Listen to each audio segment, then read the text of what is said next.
ETFs sound fancy, right? But it's actually very simple. Let me break this down for you. ETF stands for exchange traded funds. They're basically mutual funds which invest into a basket of stocks. This basket could be anything like Nifty 50. So an ETF will buy all the 50 stocks of Nifty 50. If Nifty 50 goes up by 1%, the ETF also should roughly go up by 1%.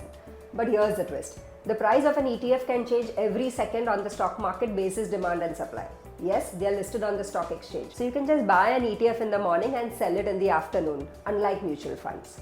ETFs can also track various indices. So you can have an ETF which is investing into Nifty 50, Bank Nifty, Defense, it could be into gold, silver and also global funds. What are the pros of investing into ETFs? A, they are very low cost in nature. B, they give you diversification because through one ETF you can invest into a basket of stocks. And 3, they give you flexibility of buying and selling any moment. However, to invest into an ETF, you need a demat and a trading account.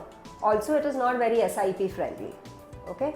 2 things to check before investing into ETFs. The first is the tracking error. The lower the tracking error, it is better. The second thing is the liquidity. The higher the liquidity, the better it is for the ETF. And here's a pro tip. Always check an INAV of an ETF before buying. If the INAV is higher than the price of the ETF, you are buying that ETF at a discount. However, if the INAV is lower than the price of the ETF, you are buying the ETF at a premium. So always check this before buying an ETF. There's one more category of funds which mirrors an index just like an ETF, that's known as an index fund. Please stay tuned for more updates on index funds.